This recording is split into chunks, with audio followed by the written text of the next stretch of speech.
بسم اللہ الرحمن الرحیم۔ گزشتہ ویڈیو میں سجدہ سہو کے واجب ہونے کی 3 صورتیں آپ حضرات سماعت فرما چکے ہیں، اور وہ 3 صورتیں تھیں واجب کا چھوٹ جانا، اور واجب کا مقدم یا مؤخر ہو جانا، اور واجب کا مکرر یعنی ایک دفعہ سے زائد واجب کا ادا ہو جانا۔ اور کل 6 صورتیں ہیں سجدہ سہو کے لازم ہونے کی، 3 بیان ہو چکی ہیں۔ اب چوتھی صورت اور چوتھا اصول سجدہ سہو کے واجب ہونے کا، وہ ہے واجب میں تغیر و تبدل ہو جانا، واجب کی ہیئت اور اس کی شکل بدل جانا، واجب کی ہیئت، واجب کی شکل بدل جانا۔ اور وہ کس طرح؟ جیسے امام ظہر اور عصر کی نماز میں سرن یعنی آہستہ آواز سے تلاوت کرتا ہے، اور بقیہ تمام نمازوں میں جہرن یعنی اونچی آواز سے تلاوت کرتا ہے۔ اگر سری نماز میں جب آہستہ تلاوت کرنی ہے، امام اونچی آواز سے تلاوت شروع کر دے، یا بقیہ نمازوں میں جب جہرن تلاوت کرنی ہے یعنی اونچی آواز سے، امام آہستہ آواز سے تلاوت شروع کر دے، تو گویا واجب کی جو ہیئت تھی وہ بدل گئی۔ اگر یہ غلطی ہو جائے تو اس کا ازالہ پھر سجدہ سہو سے ہے، امام آخر میں سجدہ سہو کرے گا اور اس سے جو غلطی ہوئی ہے وہ ٹھیک ہو جائے گی۔ تو ایک صورت سجدہ سہو کے واجب ہونے کی یہ بھی ہو گئی، کل 4 ہو گئی۔ 5ویں صورت وہ فرض سے متعلق ہے، اور وہ یہ ہے کہ فرض جو ہے وہ مقدم یا مؤخر ہو جائے۔ اس سے پہلے ہم نے واجب کے بارے میں پڑھا تھا کہ واجب مقدم یا مؤخر ہو جائے تب بھی سجدہ سہو ہے، اور فرض کے بارے میں بھی یہی ہے کہ فرض اگر مقدم یا مؤخر ہو جائے تب بھی سجدہ سہو لازم ہوتا ہے۔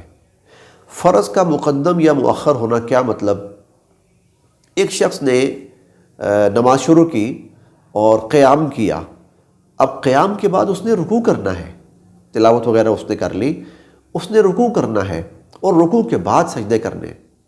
اب اس سے غلطی یہ ہوئی کہ اس نے پہلے سجدے میں چلا گیا، سجدہ کر لیا، بعد میں اس کو یاد آیا رکوع رہ گیا ہے، اس نے رکوع بعد میں کیا۔ اب جب کر تو لیا، رکوع بھی ہو گیا، سجدہ بھی ہو گیا، لیکن ہوا کیا؟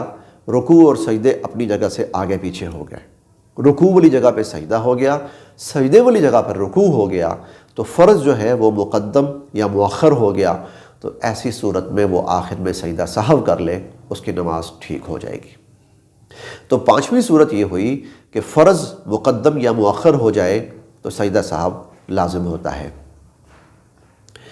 اور 6ٹھی صورت سجدہ سہو کے واجب ہونے کی 6ٹھی صورت، وہ بھی فرض سے متعلق ہے، اور وہ یہ ہے کہ فرض مکرر ہو جائے۔ یہ ہم نے واجب میں بھی پڑھا تھا، واجب مکرر ہو جائے، اور فرض کے اندر بھی یہی ہے کہ فرض مکرر ہو جائے، یعنی جو چیزیں نماز میں فرض ہیں وہ ایک دفعہ سے زیادہ ہو گئی، یا اپنی جو مقدار ہے اس سے زیادہ ہو گئی۔ جیسے ہر رکوع میں ایک دفعہ رکوع، ہر رکعت میں ایک دفعہ رکوع کرنا فرض ہے، ہر رکعت میں ایک دفعہ، 2 دفعہ کر گیا، اضافی ہو گیا نا، مکرر ہو گیا، ایک دفعہ سے زیادہ ہو گیا، آخر میں سجدہ سہو کرنا پڑے گا۔ ہر رکعت میں 2 سجدے فرض ہیں، وہ 3 کر گیا، فرض مکرر ہو گیا، اضافی ہو گیا، زیادہ ہو گیا، تو آخر میں سجدہ سہو کرے۔ اگر وہ سجدہ سہو کر لے گا تو اس کی نماز ٹھیک ہو جائے گی۔ تو یہ 6 اصول ہیں سجدہ سہو کے واجب ہونے کے، نماز میں سجدہ سہو کے واجب ہونے کے یہ 6 اصول ہیں۔ میں اختصار سے وہ 6 کے 6 آخر میں عرض کر دیتا ہوں۔ نمبر 1 واجب کا چھوٹ جانا، نمبر 2 واجب کا مقدم یا مؤخر ہو جانا، نمبر 3 واجب کا مکرر یعنی ایک دفعہ سے زائد ادا ہو جانا، نمبر 4 واجب کی ہیئت کا بدل جانا، اور نمبر 5 فرض کا مقدم یا مؤخر ہو جانا، اور نمبر 6 فرض کا مقرر ہو جانا، یعنی جو اس کی مقدار ہے اس سے زائد ہو جانا۔ یہ 6 اصول ہیں سجدہ سہو کے واجب ہونے کے۔ اب سجدہ سہو کیسے کرنا ہے اور کب کرنا ہے؟ جب آخری رکعت میں انسان بیٹھا ہے تو سب سے بہتر طریقہ یہ ہے، سب سے بہتر کہ تشہد پڑھے، التحیات پڑھ لے، التحیات پڑھ کر ایک طرف سلام پھیرے، اور ایک طرف سلام پھیرنے کے بعد 2 سجدے کرے۔ سبحان ربی الاعلیٰ وہی پڑھنا اس نے سجدوں میں، 2 سجدے کرے، اور سجدے کرنے کے بعد بیٹھے، اور دوبارہ سے التحیات، درود شریف، آخر میں دعا وہ پڑھ کر دونوں طرف سلام پھیر دے۔ سب سے بہتر طریقہ یہ ہے۔ اگر وہ تشہد بھی پڑھ جاتا ہے اور درود شریف بھی پڑھ جاتا ہے، اس کے بعد بھی اگر وہ اس طرح ایک طرف سلام پھیر کے سجدے کر دے، یہ بھی ٹھیک ہے۔ درود شریف بھی پڑھ گیا، دعا بھی پڑھ لی، سلام پھیرنے لگا ہے، اس سے پہلے اگر وہ ایک طرف سلام پھیر کے سجدے کر لے، یہ بھی ٹھیک ہے۔